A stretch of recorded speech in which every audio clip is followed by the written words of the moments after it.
Ningependa kuwakaribisha mara tena katika ujumbe wa siku ya leo.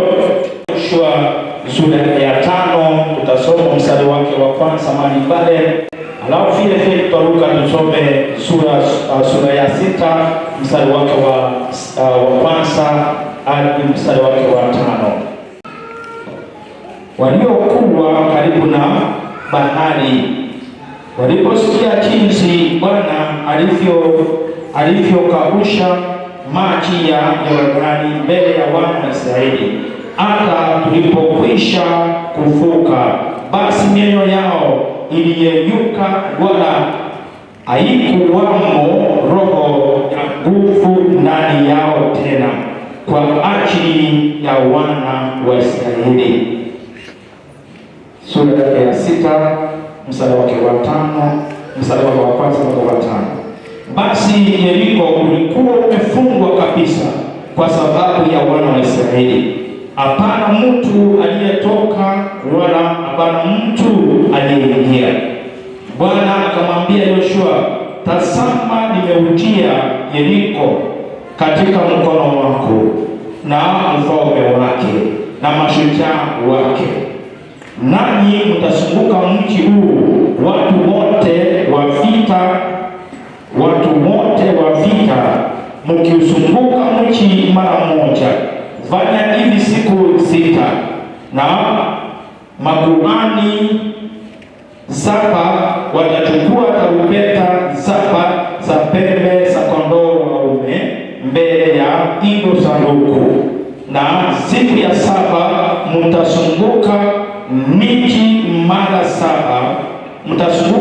mara 7, nao makuhani watapiga tarumbeta zao. Kisha itakuwa mtakaposikia hizo pembe za kondoo waume kwa nguvu, nanyi mtakaposikia sauti ya tarumbeta, basi wote mtapiga kelele kwa sauti kuu, na ukuta wa mji utaanguka chini pale pale, na hao watu watapanda kila mtu akielekea mbele kukabili. Message today, naomba niweze kuzungumzia kuhusu maisha ya ushindi baada ya kuvuka. Bwana Yesu asifiwe. Nazungumza kuhusu maisha ya ushindi baada ya kuvuka, yani a victorious life after crossing over. Bwana Yesu asifiwe. Tayua ushindi. Bwana asifiwe. Bwana Yesu apewe sifa. Tayua chao itina wa ukira. Bwana Yesu asifiwe. Nataka kujifunza kidogo. Bwana Yesu asifiwe. Lazima tuweze kufikiria maisha ya ushindi yanakaaje, maisha ya ushindi. Bwana Yesu asifiwe. Unajua kuna maisha ya ushindi na kuna maisha ya kushindwa. Tena nazungumzia sio maisha ya kushindwa, ni maisha ya ushindi. Yaani ya chao lazima tuweze kufikiria jinsi ya kuishi maisha ya ushindi, maana umevuka. Bwana Yesu asifiwe. Kutoka 2025 Mungu amekupa kibali huko katika 2026, na walipiga wakafikiria utopoi, lakini umetoboa wakiangalia. Bwana Yesu asifiwe. Kwa hiyo lazima tuweze kufikiria vile tutaishi maisha ya ushindi. Yaani kuna wafalme wengi walikuwa wanapigana na wana wa Israeli, hata wakutaka waweza kufika mbele, waliwapiga lakini walishangaa vile walivuka. Na Biblia inasema ya kwamba wafalme wengi waliposikia kwamba hayo Mungu alikauza maji mbele ya wana wa Israeli, na wana wa Israeli wakavuka mahali pale, waliweza kushindwa, roho zao zikatetemeka. Mpendwa, nimekuja nikwambia ya kwamba unahitaji kufikiria jinsi ya kuishi maisha ya ushindi. Bwana Yesu asifiwe. Kuna uwezekano kwamba mwaka uliopita uliweza kupitia kwa katika matatizo. Kuna uwezekano ya kwamba mwaka uliopita ulipitia kwa magumu fulani, ukawa katika hali ya kushindwa, lakini nimekuja nikwambia ya kwamba huu sio mwaka uliopita.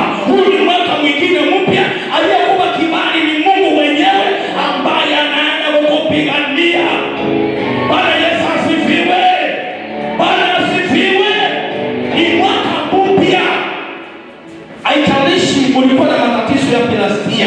Haijalishi uling'ang'ana kivipi, ningependa kukuambia ya kwamba it is not the last year, it is this year. Hii ni mwaka huu, sio mwaka uliopita. Bwana Yesu apewe sifa. Haijalishi uling'ang'ana kwa njia gani, ningependa kukuambia ya kwamba kama binadamu sisi tunavuka kutoka upande mmoja kwenda mwingine. Kuna yule kijana ambaye amevuka kutoka grade 9 kwenda grade 10. Kuna yule ambaye atatoka form 4 aende university, aende college, na kuna yule kijana ambaye ataoa, atoka kuitwa kijana, aanze kuitwa mume wa mtu, mke wa mtu. Tunavuka kuvuka. Mwaka huu unaenda kuvuka kwa biashara nyingine. Bwana Yesu asifiwe. Wewe sio mtu yule ambaye alikuwa nasikia unatatizwa mpaka na majirani wako kazini, mahali ambapo unafanya kazi. Unatatizwa mpaka mahali ambapo unaishi. Mwaka huu watakuonea viuzaza. Bwana asifiwe. Yaani aliyekuwezesha ukavuka mwaka huu. Kuna mama amekausha na kuna mengine anaenda kukausha. Kuna mama amekausha, sasa amepakiza kuanguza ukuta ambao unaonekana mbele yako, maana tayari usavuka. Kama umefunga au ukuta haiwezi kukusaidia kitu, haiwezi kukuzuia kitu, maana usavuka kwa maji, usavuka mto. Sasa umepakiza ukuta, ukuta unaenda kuporomoka mwaka huu. Bwana Yesu asifiwe.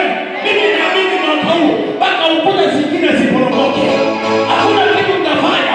Biblia imesema ya kwamba wataambiwa kazi yenu unazunguka wazi, unaenda unapumzika. Wapendwa, ni kuja sana itu wazi na unaenda wiki mzima unaenda ukitwe na Mungu. Yaani wanaambiwa unazunguka just wazi, mnarudi kwa nyumba, mnakula, mnalala. Bwana Yesu asifiwe. Mwaka huu kuna ukuta unaenda kuporomoka. Bwana Yesu asifiwe. Kependa wote, allow me to propose this point. Siko na point mbili, lakini sijui kama sasa itaniruhusu. Point ya kwanza, we must cut off the old nature. We must cut off the old nature. Bwana Yesu asifiwe. We must cut off the old nature. Yaani lazima tuweze kutenganisha na maisha ya kale, maisha ya dhambi na maisha ya kidunia. Bwana Yesu asifiwe.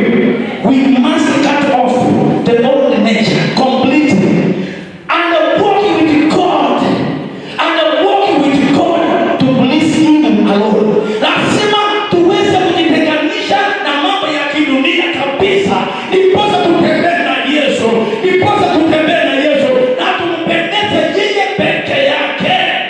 Bwana Yesu asifiwe. Kama kuna watu wanataka wapendeze mwaka huu, inataka uwaambie kwamba utapendeza Mungu, sio wao. Bwana Yesu asifiwe. Kuna watu wanataka wapendeze na wewe, wanataka kukuomba, wanafunga kwa masaa yako, wanafunga kwa njia fulani. Mwaka huu hata kama wataniomba, inataka kumpendeza Mungu peke yake. Bwana Yesu asifiwe. We must cut off. We must cut off the old nature. Wana wa Israeli, tunaposoma Kutoka wa pili chapter 5, Biblia inasema ya kwamba Mungu akamwambia Musa, akamwambia Yoshua verse 2. Wakati huo Bwana akamwambia Yoshua, haya, jifanyie visu vya mawe ya gumegume, wataili tena wana wa Israeli mara ya pili. Bwana Yesu asifiwe.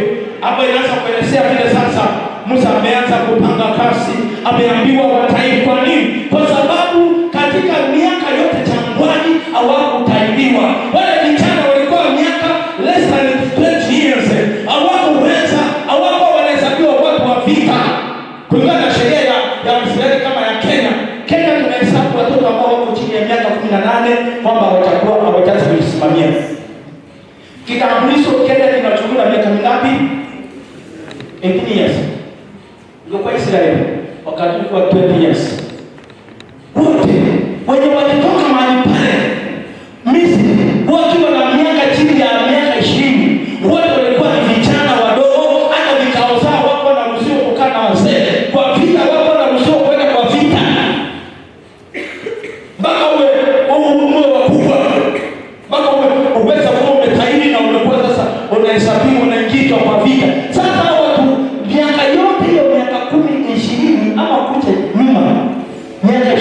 mpaka sasa uhesabu miaka 40 jangwani, wanatembea wanazunguka jangwani, wanazunguka, wamemkosea Mungu, wanalalamika, wanatenda dhambi, Mungu amekasirika na wao, na wameona Mungu hafai, wanataka kurudi Misri. Mungu akaona badala ya Misri msibaki tu hapo. Mungu hakuwapeleka kwa nchi ya ahadi kwa sababu ya dhambi na mioyo migumu na kulalamika kwingi. Hakuna mtu ambaye alikuwa over 20 years aliweza kuona katika nchi ya ahadi isipokuwa Joshua na nani? Na Caleb peke yao wawili. Joshua na Caleb peke yao waliweza kuona nchi ya ahadi, nchi ya promise land. Wapendwa, nimekuja hapa nikwambia kwamba unahitaji tu ujikatanishe na mambo ya kidunia, ujikatanishe na mambo yasiyofaa in the presence of God. Mungu amekuchagua wewe, ni mtu wa maana. Wapendwa, unahitaji kujielewa mbele za Allah, unahitaji kujielewa wewe sio tu mtu wa kawaida, wewe ni mtu wa maana. Mungu amekutumia malaika, amekutuma kwingine, lakini amewatuma wala kulinda wewe. Wewe ni mtu wa maana. Jitenganishe na mambo ya kidunia, na Mungu atakutendea makuu, na Mungu atatenda maajabu ya kimbingu. Mungu atajitukuza kwa ajili ya maisha yako, kwa maana najua ya kwamba wewe umejitenganisha na mambo ya kidunia. Kuna mambo ambayo tunafaa kuyaelewa sana, mambo ya kidunia. Ningependa tu niwapate kwa ufupi mambo ya kidunia. Mambo ya kidunia ni kuishi maisha ya unafiki. Jambo la kwanza, ama njia moja ya kidunia, kuishi maisha ya unafiki. Wakristo wengi, kuna wimbo ambao naomba wanaimba Wakristo pale sasa, ni kama hiyo ndio wakati nilipata hapa nikiwa kwa hiyo mtabao pale sasa hivi, wale Wakristo wamechanganyikiwa kabisa. Unaona mtu amechanganyikiwa, Yesu ni Bwana, lakini yale ambayo yanatoka mdomo hayaendani na vitendo zake, hayaendani na mawazo yake. Mawazo yamekorogeka. Wapendwa, tujikatanishe na mambo ya kidunia. Jambo lingine, kuishi maisha ya chuki. Sijui umemchukia yupi. Kama rastia kuna mtu ambaye amekupatia kikwazo, wewe penda. Tumepewa kuwa na deni ya kupenda tu. Jambo la pili, kuishi huku tumemsahau Mungu. Hiyo ni mambo ya kidunia.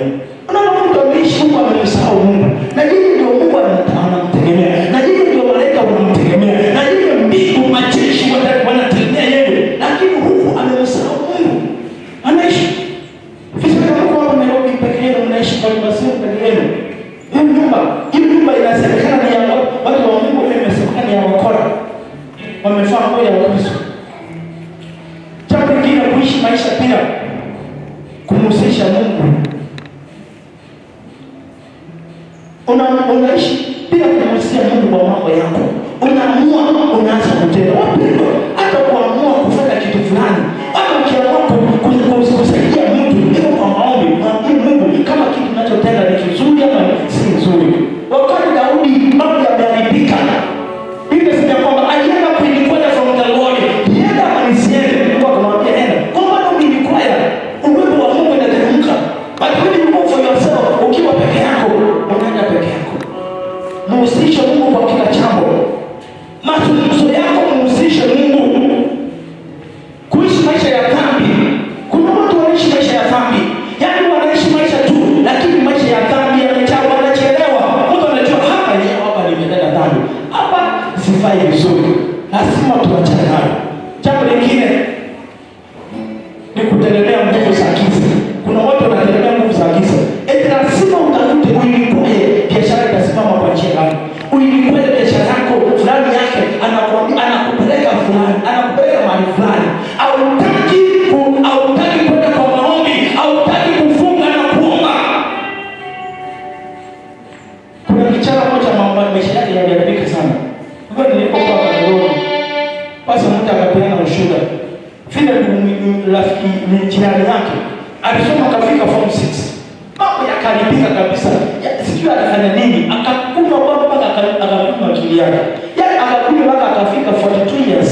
Bado aelewa mambo ya kuoga vitu hivi kunywa, na kadiba alikuwa amekaa anaingiza tu kichwa ajui, hata kama ataona na kunguni asikiaje. Bwana amekuja. Akaishi. Sasa wakati hiyo jirani akamhubiria akaokoka. Baada ya kuokoka akajiona sasa amemesi, hawezi, hana mwelekeo, hana nyuma. Wasichana wote yake wote waliolewa, kama kuna wenye wamebaki maybe ajui. Akawa sasa je, hakuna mtu anamhitaji sasa. Maana vinako akaanza kwa yule mchungaji akamtafutia tunguu, akaanza kuvaa tunguu vizuri. Akamwambia sasa mtafanya nini? Neno ndio hii amekula, alikuwa mrefu. Amekula ndio anakula vizuri sana. Hata wao wengine sio kama hapa kuna mtu anachunga vile mirai na acha kujifanya. Hata mimi nachunga vile naocha. Sasa kwa sijataka kwa kama nasibu. Basi wakaenda kuomba 40 days. Kwanza wakaenda 7 days, akapendezwa kitu kizuri. Yaani mambo yameharibika mpaka akaenda kwa Yesu. Unakuwa unahitaji kujua mahali ambapo unakimbilia shida ikiwa inatokea. Akifunza zako anajua kukupigania. Wewe utembee na Yesu. Bwana Yesu asifiwe. Bwana Yesu asifiwe. Wapendwa, tuko na kitu moja ambacho kimetusumbua, ni uoga. Unaomba hata imani yako ingi, hakuna mahali inashikilia. Maana umechoka mahali ambapo kuna kushikilia, sasa umekosa. Unaomba tu maombi ya kusumbua hata wachungaji. Bwana Yesu asifiwe.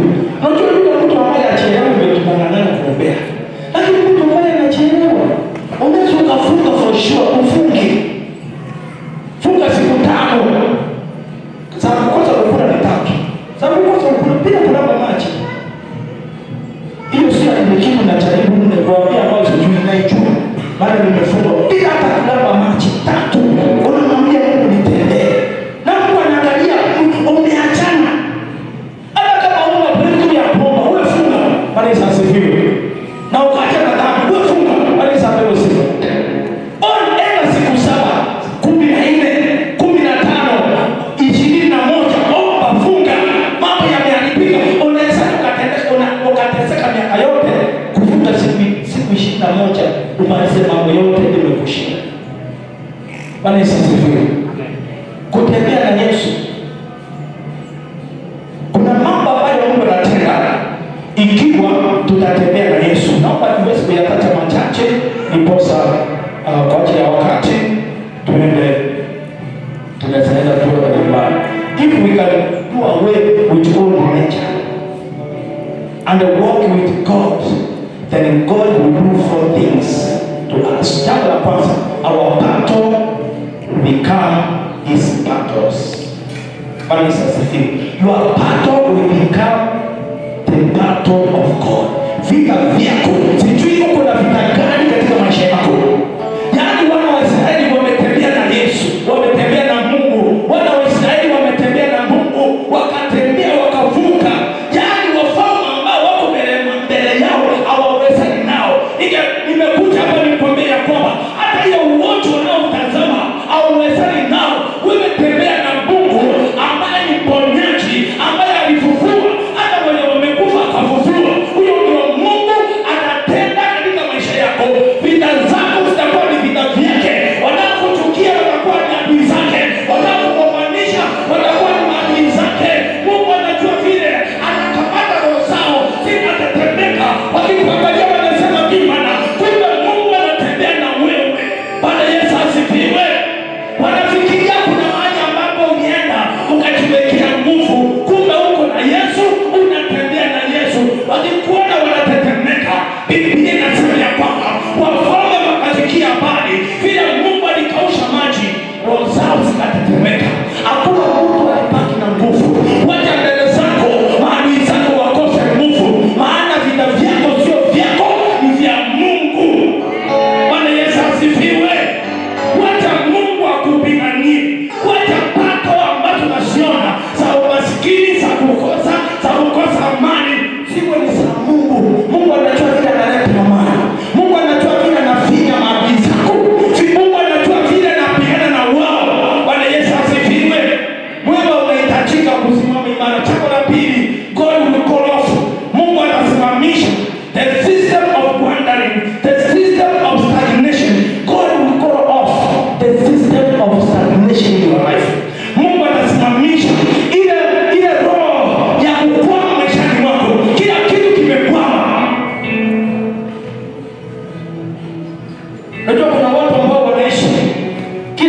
imekwama maishani mwao, akijaribu hii imekwama, akijaribu hii imekwama, akijaribu yani aelewe ni nini kinaendelea maishani mwake. That is what I call a system of stagnation, a system of wandering. Bwana wasema kwamba zunguka tu, jangwani ni kuzunguka. Mungu anajaribu kuwajaribu kama watamtii au wamtii, wakaendelea kuzunguka. Haijalishi umezunguka kwa njia gani, imekuja hapa nikwambie sasa, tembea na Yesu. Hiyo system ya kuzunguka mahali pamoja, hiyo system ya merry-go-round ya magonjwa kwako, Mungu anaenda kukola off, anaenda kusimamisha.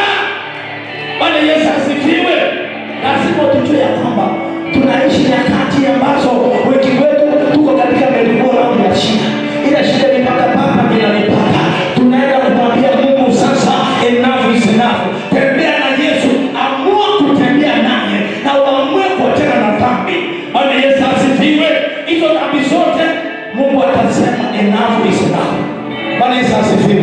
Walipovuka hivi, Mungu akasema sasa hamtaenda kuzunguka, mnaenda kustawi, mnaingia sasa, mnaingia kwa nchi ambayo inatiririka na maziwa na inajaa asali. Miti ya matunda ya kila aina inapatikana mahali pale.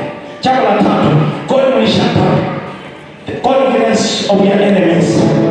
God will shut up the confidence of your enemies. Mungu anaenda kunyamazisha, anaenda kuna maadui wako na confidence kinyume na maisha yao, wako na confidence, yani wanaomba wewe ile ni kama chenye wanataka wanakusaidia wakitaka, wako na confidence kule kitu kawafanyia, anakusaidia kwa marafiki zao, karibu kusaidia rais kwa marafiki zake. Ujaribu tunasema ujaribu kusema chini lolote lao kwa marafiki zake. Ndio utasikia fire si fire. Bwana Yesu asifiwe. Sasa kuna maadui zako wanakusengenya, hata kwa marafiki zako wanakusengenya. Siku ya leo nimekuja nikwambie God is going to blow off their confidence. Baba wanakaa hawana confidence. Hata akijaribu kusengenya na chua hapa kinatokea. Huyo mtu ukimsengenya na huyu anasema acha na huyo chama lako sawa. Bwana Yesu asifiwe. Because the confidence ya maadui zako imeisha. Bwana Yesu asifiwe. Bwana Yesu asifiwe. Lazima Mungu atende. Mungu anatenda.